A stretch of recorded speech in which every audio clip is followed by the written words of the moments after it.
bonjour, tu te présentes hein? Alors moi je suis Aurélien. Voilà.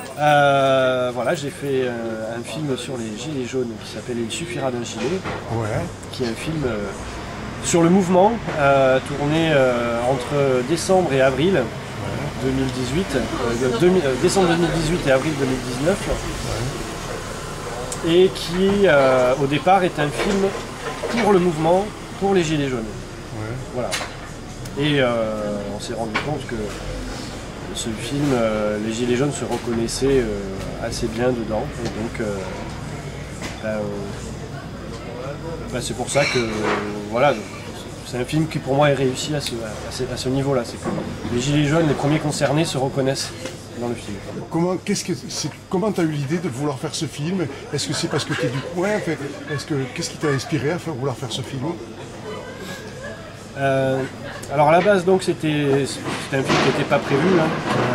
D'ailleurs, le mouvement il n'était pas prévu. Donc c'est un film qui a été fait dans l'urgence au moment où tous ces événements arrivaient les uns après les autres. Ouais. Moi, j'ai commencé à filmer avec une forme d'évidence comme ça. J'avais besoin de filmer ce truc-là qui se passait, sans forcément avoir prévu d'en faire un film à la base. D'accord. C'est à la faveur d'une rencontre avec Valerio Maggi, donc qui est co-réalisateur, qui a monté surtout le film, qui lui voulait à tout prix faire un film pour informer les gens sur le mouvement, parce que lui il trouvait qu'il y avait trop une propagande anti-gilets jaunes, et lui il voulait faire un film de contre-propagande pour donner une image un peu plus vraie, un peu plus de l'intérieur du mouvement. Et alors il avait organisé plusieurs projections, et au moment où je le rencontre, il me dit j'ai 5 projections dans 15 jours, sauf que j'ai toujours pas d'image. Ouais. Et donc je dis écoute, moi j'ai des images, et si tu veux, ça faisait à peu près 2 mois que je tournais entre Rennes, Saint-Nazaire, essentiellement. Et à Saint-Nazaire parce qu'il y a la Maison du Peuple qui m'a beaucoup intéressé. Et là il a vu mes images et il dit oh je prends tout, je vais faire un film avec ça. Et il a monté la première version qui est une version de 52 minutes à la base, au mois de début avril, qu'il est allé présenter en Italie à Rome, ensuite on l'a présenté à Rennes, dans le cadre du festival Politikov. Et on s'est rendu compte que voilà quoi, que c'était un film qui générait un certain enthousiasme, mais vraiment on n'avait pas prévu de le diffuser en dehors des ronds-points, des maisons du peuple. C'était un film qui était fait pour la lutte, quoi, pour le mouvement, et donc on avait prévu de le diffuser essentiellement sur les lieux de lutte, ce qu'on a fait. Et de fil en aiguille, des gens nous l'ont demandé un peu partout en France, notamment quand il a été diffusé à l'Assemblée des Assemblées de Saint-Nazaire, il y avait un peu des gens de toute la France. Oui. Alors là, il y a plein de gens après le film qui sont venus me voir, mais nous on veut diffuser ce film là chez nous. Et donc là j'ai commencé à envoyer le film un peu partout. Ouais.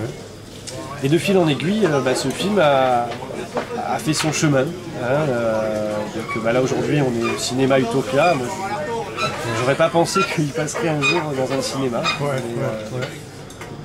Voilà. En tout cas, c'est un film. Comment était l'accueil des Gilets jaunes quand tu t'es présenté pour faire des images? Parce que nous, on voit sur Bordeaux, c'est pas facile, ils sont méfiants, ils ont peur des médias, ils demandent qui on est. Si on n'est pas un média qui vend un petit peu, ce qui est normal dans le sens pas de la désinformation, on n'est pas accueilli du tout. Comment toi tu as été accueilli et comment c'est passé? On voit que à travers les images et du film qu'on a vu, ça se passe bien, quoi. Les gens se prêtent au jeu. Je veux dire, ils deviennent un peu les acteurs de leur propre mouvement et de leur propre film un petit peu. Ça ne les gêne pas, quoi, la caméra. On voit qu'il y en a un qui plaisante, qui rigole. La caméra ne les gêne pas. Que quand c'est en manifestation, c'est déjà plus serré, plus sérieux, plus méfiant. Tandis que là, c'est plutôt libre. Comment ça a été perçu? En fait, moi j'ai passé beaucoup de temps sur place à expliquer mon point de vue. C'est-à-dire mon point de vue c'était celui de quelqu'un qui à la base faisait un film sur l'éducation populaire, sur sur le cinéma ouvrier à Saint-Nazaire, sur l'histoire de la culture populaire de résistance. J'ai filmé à Nuit debout, à la ZAD. Et en fait, j'ai passé du temps à expliquer ma démarche, mon point de vue de pourquoi ce que je filme, c'est quoi que je filme, c'est quoi qui m'intéresse. En fait, ce qui m'intéresse, c'est comment des gens, comment le peuple se fabrique une culture de résistance. Mais ça, même en dehors des Gilets jaunes, quoi. C'est-à-dire. Et alors, en plus, à Saint-Nazaire, c'était particulièrement évident parce que moi, j'y suis né à Saint-Nazaire. Donc, alors déjà, quand on dit aux gens, ben, moi, je suis né là, alors déjà, ça aidait, je pense.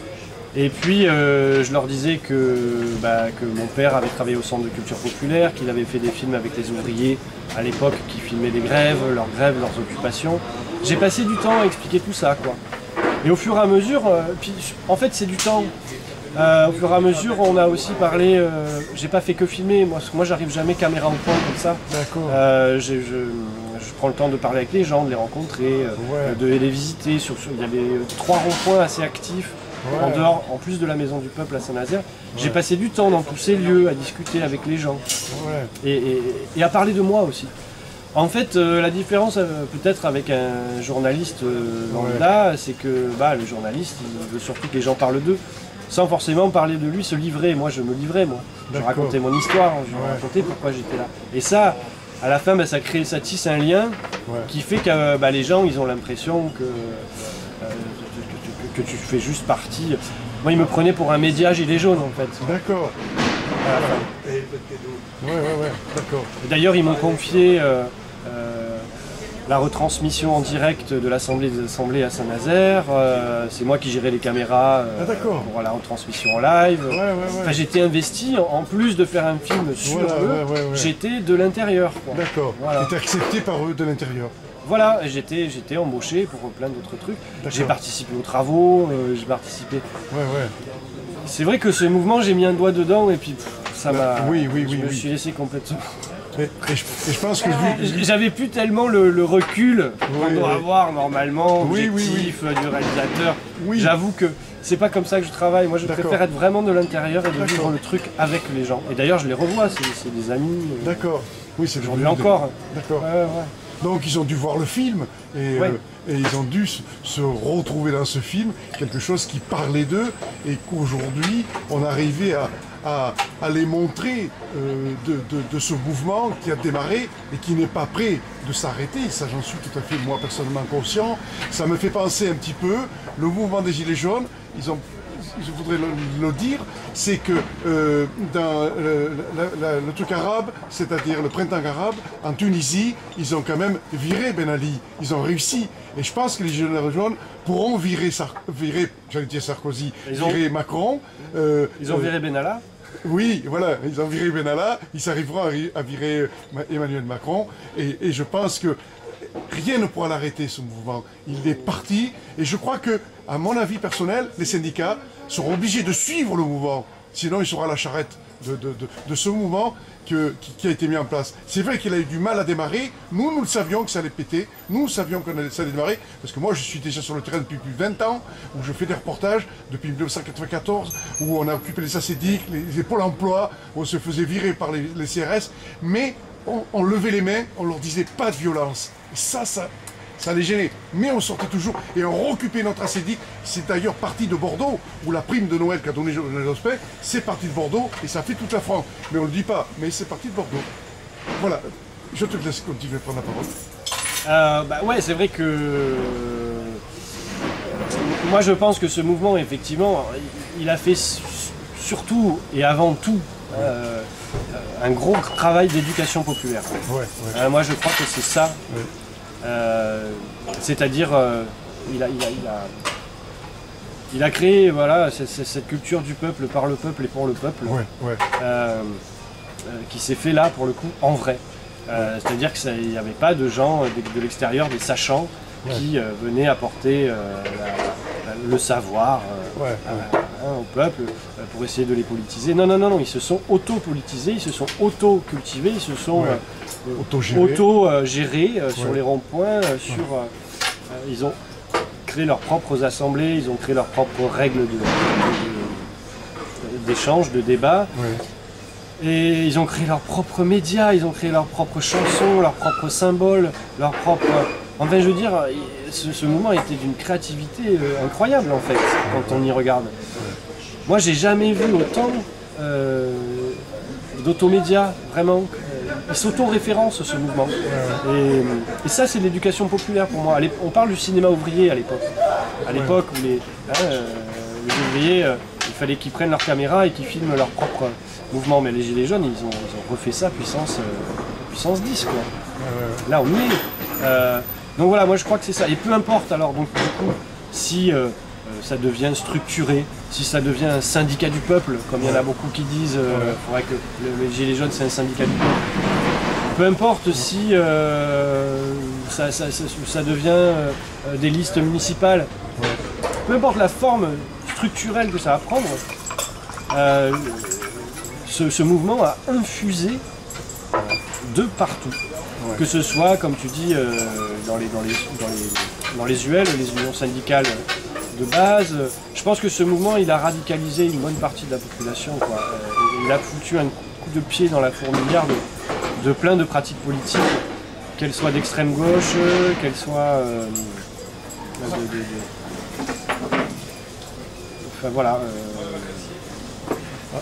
En espérant que dans ce mouvement qui a démarré, malgré les violences policières, il y en a eu aussi en Tunisie des violences policières contre le peuple, mais il a fini par rejoindre le peuple et à être avec le peuple.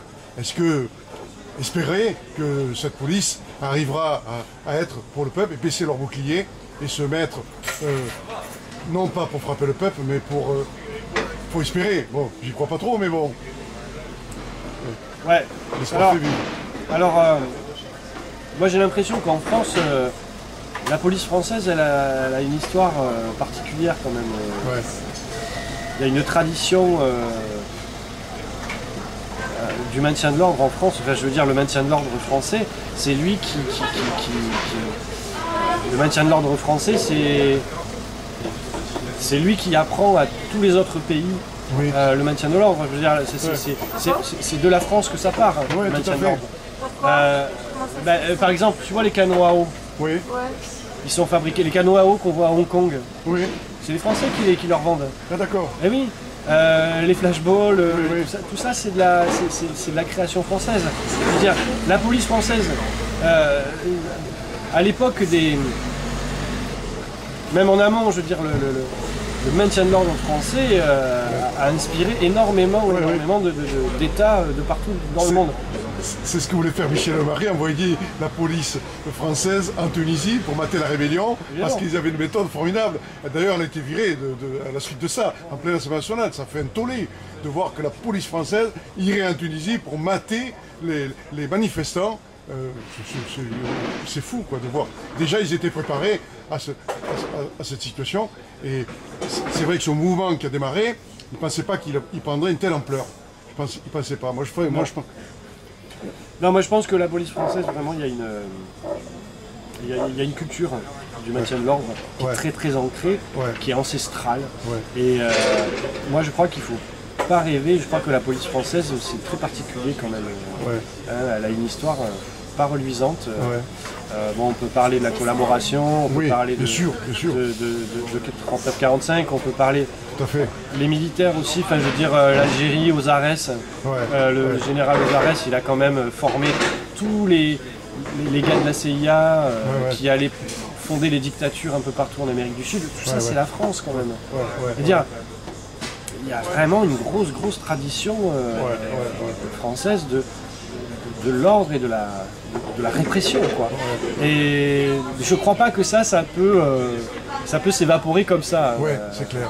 Je pense qu'ils sont très forts pour endoctriner leurs policiers, pour endoctriner l'école de la police française. Je crois que c'est une machine à endoctrinement. Et le problème, c'est qu'aujourd'hui, le masque est tombé, c'est que vraiment, on voit bien que les flics ont l'impression que le peuple, c'est son ennemi. Mais depuis le début, en fait, c'est ça, je crois, en France. 68, on l'avait vu aussi. C'est que d'un seul coup, les flics sont sont formatés pour considérer le moindre gars qui s'exprime dans la rue comme son ennemi. Alors que la police républicaine, normalement, c'est l'inverse. Elle est censée protéger le peuple, et elle fait partie normalement du peuple. Or, le truc français, c'est de dire au contraire, non. Vous restez entre vous et les autres, c'est vos ennemis. C'est politique à la base. C'est les politiques qui gèrent la police. Oui, non, mais encore une fois, il y a une culture, une tradition, une histoire. Ça veut dire qu'ils ont un savoir-faire pour manipuler la police.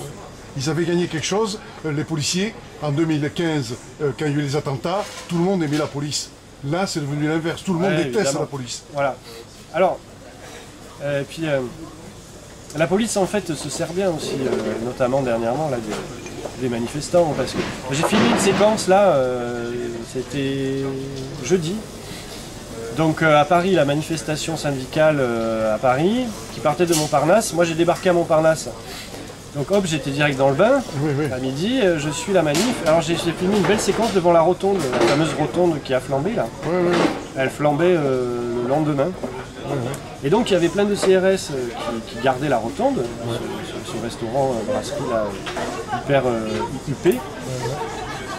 Et il y a deux femmes gilets jaunes qui me disent viens, je vais te montrer un truc, je veux parler aux flics. Et elle s'adresse aux flics comme ça en disant mais vous vous rendez pas compte, sans nous vous seriez rien. Grâce à vous, grâce à nous, c'est grâce à nous que vous avez vos retraites, hein, votre régime spécial et tout. C'est grâce à nous tout ça. Si on n'était pas là, vous pourriez manifester, vous pourriez demander ce que vous vouliez. Vous auriez rien. Et elle était en train de rappeler devant une bande de CRS que quand même, c'est grâce aux gens sur qui ils tapent qu'ils ont des arguments face au gouvernement finalement. Et qu'il ferait bien de les remercier plutôt que de leur taper dessus. Voilà. Mais c'est pas ce qu'ils tapent dessus Et c'était une séquence que j'ai bien aimé. Ça fait partie des séquences que j'aime bien. Et les flics qui sont là à côté, ils sont de marbre, quoi. Ils parlent même pas. Tristement, on l'a vu samedi, quand une personne est tombée, ils n'ont même pas bougé. Il a fallu qu'on les pousse pour leur dire, mais quand même, appelez les secours. Elle est tombée devant eux.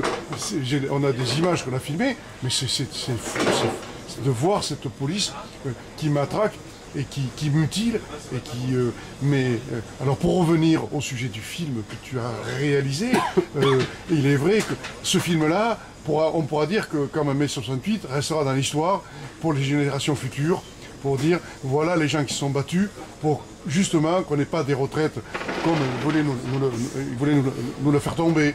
Est-ce que ça pourra rester, ces images dans l'histoire? Alors si ce film restera dans l'histoire, je sais pas, le mouvement lui, oui, c'est sûr. Oui.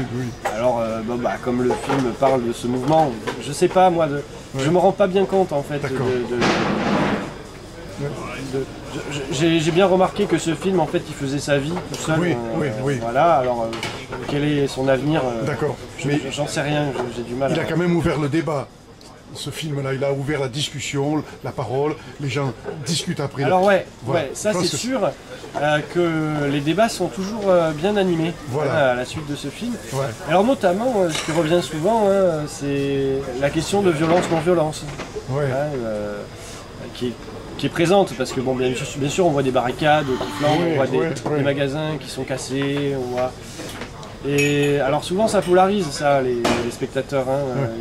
Il y en a qui disent non, quand même, des limites à pas dépasser. Moi ce que j'ai tendance toujours à rappeler, c'est que à côté d'un œil d'une personne éborgnée, une vitrine de banque, je veux dire, c'est pas comparable. Donc, mais en tout cas, moi je trouve important que ce débat il soit mis sur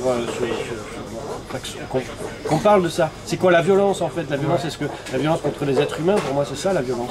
La violence contre un objet, pour moi c'est pas vraiment de la violence, c'est juste du bris de glace. C'est du matériel, ça se répare, ça se... Voilà, il est même cassé. Si je casse un verre, c'est pas de la violence. Si j'éborgne quelqu'un, c'est de la violence. Par contre, ils se servent de la vitre éclatée pour pouvoir crever l'œil en fait. Et voilà, effectivement, et pour pouvoir diaboliser tout le mouvement. On peut dire qu'eux, ils font de la violence sociale quand ils radient, quand ils suppriment de l'argent, quand ils mettent dans des situations de telle précarité les gens, on peut dire que ça, c'est une violence véritablement sociale qu'ils appliquent sur le peuple. C'est-à-dire, qu'est-ce qu'on pourrait dire? Je vois qu'ils vont fermer. qu'est-ce que tu as envie de dire en conclusion de ton film? D'ailleurs, on voit la bande-annonce, là j'annonce, alors on est en train de voir la bande-annonce. Ça fait longtemps que je milite, je regardais avec intérêt, mais sans, voilà, c'était pas un truc dans lequel j'étais, c'était pas organisé par des militants. Arrêtez de manifester. Rentrez chez vous. Si demain la Maison du Peuple meurt, il y aura plus cet endroit pour nous fédérer. Soyez une population bien sage comme les élèves que nous avons matés à Mantes-la-Jolie. Mal de tête récurrents, vomissements, des gens qui ont de très gros problèmes pulmonaires. La justice nous protégera, nous, et ne vous protégera pas. Vous n'avez aucun droit de vous protéger de nous. Soyez résignés. C'est un truc qui l'expose, tu sais même pas d'où ça sort. Voilà ce putain de système d'enculé. Je mets le gilet jaune, puis c'est plus là. Ah, le 8 décembre, je me suis mis devant, quoi, normal. On a des gens qui sont morts. On ne peut pas avoir allu la victoire. Jamais j'enlèverai mon gilet. Nous pourrions faire tomber quelques-uns, mais le peuple ne se laissera pas maltraiter indéfiniment. D'autres les remplaceront et feront face.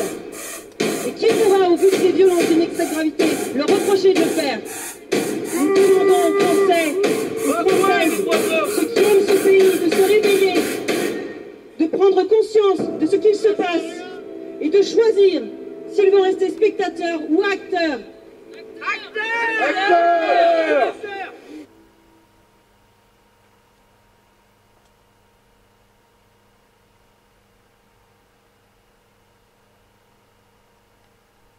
Là, on a vu la bande-annonce, allez voir son film, regardez-le, il est intéressant, il est discutable. Peut-être qu'on pourrait amener le petit homme en bleu pour qu'il le voie aussi, ce film. Hein? Non, je fais de l'humour. Pourquoi pas? Pourquoi pas? Et leur montrer dans leur commissariat quand ils s'en mettent. Alors, je dis ça parce que ça me fait sourire en disant ça, parce que quand nous on faisait des reportages, ils allaient voir nos reportages et ils nous portaient des commentaires. Ah ouais, mais là, vous avez pas été sympa, là, vous nous avez même pas assassiné. Ouais, mais il faut voir comment vous avez fait, vous. Ouais, voilà. Et on s'est rendu compte que nos reportages, ils allaient les voir. Ça nous faisait plaisir. Vous avez un petit café, si ça emmerde, ils voient nos reportages sur Internet. C'était sympa.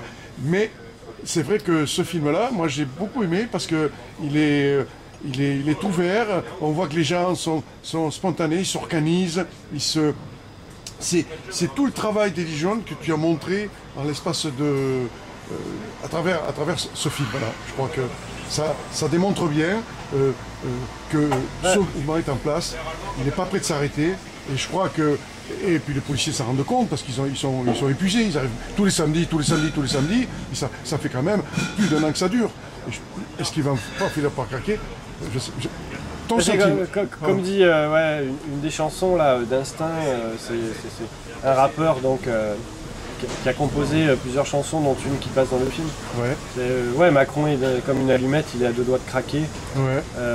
Alors ouais, on espère qu'il y en a qui vont craquer, mais tu vois les flics par exemple quand ils tapent comme ça, moi je crois que ils craquent.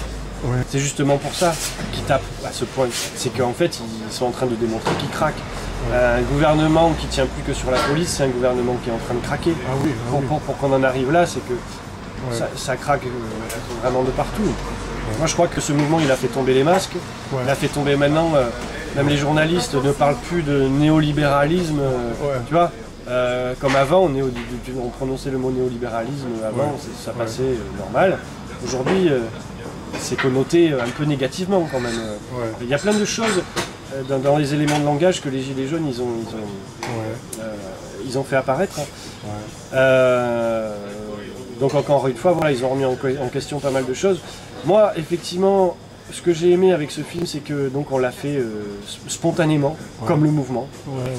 On l'a fait dans l'urgence, un peu comme se monte une barricade.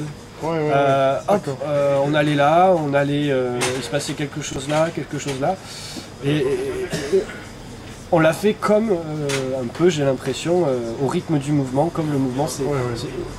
C'est cette énergie-là, en fait, qu'on a essayé de retranscrire. Et j'espère que ça va rester, en tout cas.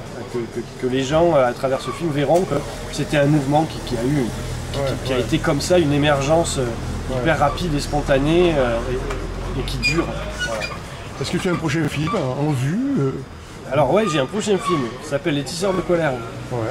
Alors les Tisseurs de colère, ça va être... on peut dire que c'est une suite, c'est-à-dire que là je vais affilier plusieurs luttes. Donc à savoir, je pars d'archives de cinéma ouvrier de Saint-Nazaire, à l'époque où ils filmaient leur grève. Et puis c'est des archives de cinéma qui appartenaient donc à mon père et que j'ai retrouvé. Et à partir de ça, moi je fais mon propre parcours dans les luttes. Ça commence avec Nuit debout à Paris, ensuite à la ZAD. Et ça se termine sur les Gilets jaunes. Alors, sur les Gilets jaunes, un an plus tard. Et moi j'ai voulu affilier ces luttes dans une analyse un petit peu plus, justement, un peu plus... avec un peu plus de recul, quoi. C'est-à-dire, là, ce sera pas un film sur de l'urgence, ce sera pas un film de la spontanéité du mouvement, ce sera plus un film de réflexion, et puis surtout qui parle de culture. D'accord. De cette culture-là, de résistance. Parce que pour moi, ce qu'on retrouve dans toutes ces luttes, il y a des points communs qu'on retrouve. Et je crois que ces luttes, elles se transmettent les unes aux autres. Des choses qui font que l'histoire avance, en fait. Et que sans Nuit debout, la ZAD, le mouvement des Gilets jaunes aurait été différent, peut-être. Ils auraient peut-être pas construit des cabanes, ils auraient peut-être pas... Et je pense que comme ça, ils auraient peut-être pas fait des grandes assemblées comme ça. Je pense que les choses se transmettent. Je pense que la prise de conscience, elle se transmet plus ou moins consciemment, des fois de manière inconsciente. Et c'est de ça que j'ai envie de parler. Voilà. Et c'est surtout un parcours personnel, là, cette fois. Là, je vais parler de mon parcours, voilà, à travers ces luttes-là, et comment, en fait, j'ai découvert, on va dire, la politique. Pour conclure, ton sentiment personnel sur cette situation, depuis que ce gouvernement est au pouvoir, comment toi tu le perçois, cette situation, personnellement?